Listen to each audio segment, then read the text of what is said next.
All in one நண்பர்கள் அனைவருக்கும் வணக்கம். இந்த வீடியோல இன்னைக்கு திருமலையில தரிசனத்துக்கு எவ்வளவு நேரம் ஆகுது, எஸ்எஸ்டி டோக்கனோட ஸ்டேட்டஸ் இப்போ என்ன மாதிரி இருக்கு அப்படின்ற இன்ஃபர்மேஷனை இந்த வீடியோல பார்க்கலாம். இந்த வாரம் சாட்டர்டே சண்டேல கூட்டம் எப்படி இருக்கு, அதே மாதிரி எஸ்எஸ்டி டோக்கனும் நடைபாதை தரிசன டோக்கன் வாங்குற இடங்கள்ல தான் நைட்ல இருந்தே கூட்டம் இருக்கிறத நம்மளால பார்க்க முடியுது.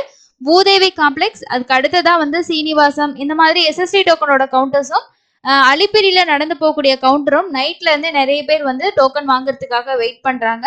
ஸோ அதனால வீக் டேஸ்ல கொஞ்சம் பிளான் பண்றது பெஸ்டா இருக்குங்க. வாங்க இன்னைக்கான தரிசனத்தோட நேர அப்டேட்டா ஃபர்ஸ்ட் பார்த்துடலாம். நேரடியா போகக்கூடிய இலவச தரிசனத்தோட கியூ அப்படின்றது நம்ம வெளியிலே இருக்கு அப்படின்னு சொல்லியிருக்காங்க. ஸோ வெயிட்டிங் கம்பார்ட்மெண்ட் எல்லாமே ஃபில் ஆகி வெளியில கிருஷ்ண தேஜா கெஸ்ட் ஹவுஸ் வரைக்கும் அவுட் சைட்ல லைன் இருக்கிறதா சொல்லியிருக்காங்க. அப்ராக்சிமேட்டா 24 மணி நேரம் ஆகுது. அதாவது 20ல இருந்து 24 மணி நேரம் எந்த ஒரு டிக்கெட்டும் இல்லாம போகக்கூடிய இலவச தரிசனத்துக்கான நேரமா இருக்கு.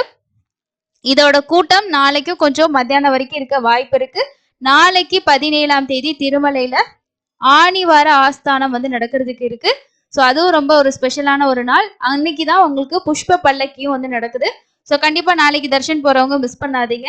இப்போ 9 மணில இருந்து 10 மணி வரைக்கும் ஜூலை மாசத்துக்கான டெய்லி வியூ நடக்குதுங்க. ஸோ நானும் ஒரு ட்ரை பண்ணேன், பட் லைன் கிடைக்கல. ஸோ யாராவது நம்ம சப்ஸ்கிரைபர் யாராவது உங்களோட ஃபீட்பேக்ஸ் ஷேர் பண்ணியிருந்தீங்கன்னா கண்டிப்பாக கமெண்ட் செக்ஷனில் சொல்லுங்க. அதே மாதிரி இந்த டெய்லி இஓ முடிஞ்சதுக்கு அப்புறமா முக்கியமான விஷயங்கள் எல்லாமே அவங்க ப்ரெஸ் அப்டேட்டாக ஷேர் பண்ணுவாங்க. ஸோ அது வந்துச்சுன்னா கண்டிப்பாக நான் உங்களுக்கு ஷேர் பண்ணுறேன். அதுக்கு அடுத்தது டிக்கெட்ல போகக்கூடிய எஸ்எஸ்டி டோக்கனோட ஸ்டேட்டஸும் நடைபாதை தர்ஷனோட ஸ்டேட்டஸ் அப்படின்னு பார்த்தோம்னா மத்தியானத்துல ஸ்லாட்ல நைட் வரைக்கும் போனீங்கன்னா 4ல இருந்து 6 மணி நேரம் ஆகலாம். இதுல வெயிட்டிங் கம்பார்ட்மெண்ட்லயும் க்ரௌட் அதிகமா இருக்கும்போது வெயிட் பண்ற மாதிரி இருக்கும். காலையில ஸ்லாட்டா இருந்தா ஒரு 1ல இருந்து 3 மணி நேரம் ஆகுது. 300 ரூபாய் தரிசனத்துக்கு 3ல இருந்து 5 மணி நேரம் ஆகலாம். இதுவே நீங்க சீனியர் சிட்டிசன்ல போறீங்கன்னா ஒரு 1/2 ஹவர்ல இருந்து 1 ஹவருக்குள்ள ஆகுங்க. ஆர்ஜித சேவா டிக்கெட் அதே மாதிரி கை குழந்தைகளுக்கான சிறப்பு தரிசனமா இருந்துச்சு அப்படின்னா ஒரு 1ல இருந்து 2 மணி நேரம் ஆகும். இதுதான் இன்னைக்கான உங்களுக்கு தர்ஷனோட அப்டேட்டா இருக்கு. அதுக்கு அடுத்தது நம்ம எஸ்எஸ்டி டோக்கனோட ஸ்டேட்டஸும் நடைபாதை தர்ஷனோட ஸ்டேட்டஸ் பார்க்கலாம். நடைபாதை ஸ்ரீவாரிமெட்டு வழியா போகக்கூடியதுக்கான 9 மணியோட ஸ்டேட்டஸ் அப்படின்னு பார்த்தோம் அப்படின்னா உங்களுக்கு இன்னைக்கான 3, 4 மணி 5 மணியோட ஸ்லாட் ரன்னிங்ல இருக்கு. பட் இருந்தாலுமே க்ரௌட் ரொம்ப ஹெவியா இருக்குங்க. அது இல்லாம லிமிடெட் டோக்கன்ஸ் தான் இருக்கு அப்படின்ற ஒரு அப்டேட் கிடைச்சிருக்கு. அந்த கவுண்டர் கிட்ட போற இடங்கள்லயே நம்மளுக்கு எவ்வளவு கியூ இருக்குன்றது இந்த சாட்டர்டே சண்டே ரொம்பவே அதிகமா தான் இருக்கும்.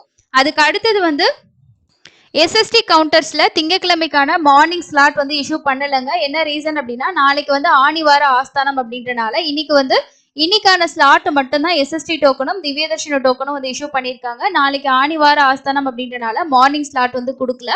எஸ்எஸ்டி டோக்கனோட ஸ்டேட்டஸ் அப்படின்னு பார்த்தோம்னா இன்னைக்கான எல்லா டிக்கெட்டுமே கம்ப்ளீட் ஆகி கவுண்டர் க்ளோஸ் பண்ணிட்டாங்க. அதுக்கு அடுத்தது பூதேவி காம்ப்ளெக்ஸ்லயும் இன்னைக்கான டோக்கன் எல்லாமே கம்ப்ளீட்டா முடிஞ்சு கவுண்டர் க்ளோஸ் ஆயிடுச்சு. இப்போதைக்கு ஸ்ரீவாரிமெட்டுல தான் உங்களுக்கு டிக்கெட்ஸ் இருக்கு. அதுவும் லிமிடெட் டிக்கெட்ஸ் தான். கூட்டம் அங்கேயே ரொம்ப ஹெவியா இருக்கு அப்படின்றனால ஸோ உங்களுக்கு கன்ஃபார்மா டிக்கெட் கிடைக்க மாட்டது ஷுவரா சொல்ல முடியாது. நீங்க போற டைமை பார்த்து அவைலபிள் இருந்தா செக் பண்ணுங்க. பூதேவி காம்ப்ளெக்ஸ் எஸ்எஸ்டி டோக்கனோட கவுண்டர்ஸ் எல்லாமே க்ளோஸ்ட் ஆயிடுச்சு. ஸோ இதுதான் இன்னைக்கான தர்ஷனத்தோட அப்டேட் ஆகும். அதுக்கு அடுத்ததான் இன்னைக்கான எஸ்எஸ்டி டோக்கன் நடைபாதை டிக்கெட்டோட ஸ்டேட்டஸாகவும் இருக்கு. நாளைக்கு திங்கள் அப்படின்ற போது உங்களுக்கு கொஞ்சம் ஓரளவுக்கு குறையறதுக்கு வாய்ப்பு இருக்கு. இப்ப நிறைய பேருக்கு எஸ்எஸ்டி டோக்கன் கொடுக்கறது தெரியுது அப்படின்றனால எல்லாருமே போயிட்டு கவுண்டர்ல நைட்டே ஸ்டே பண்ணிட்டு காலையில கவுண்டர் ஓபன் பண்ணிடுறாங்க 3:30க்கு. அந்த டைம்லயே சேம் டேக்கான ஸ்லாட் வாங்கிறதுக்கு தான் ட்ரை பண்றாங்க. எப்ப தர்ஷனுக்கு போனீங்க அப்படின்னாலும் உங்களுக்கான லேட்டஸ்ட் அப்டேட் தெரிஞ்சுக்கிட்டு போறது ரொம்ப பெஸ்ட்டுங்க. வேற எந்த அப்டேட் வந்தாலும் கண்டிப்பா ஷேர் பண்றேன். இந்த இன்ஃபர்மேஷன் உங்களுக்கு யூஸ்ஃபுல்லா இருந்துச்சுன்னா லைக் பண்ணுங்க, ஷேர் பண்ணுங்க, சேனலை ரெகுலரா ஃபாலோ பண்ணுங்க. தேங்க்யூ.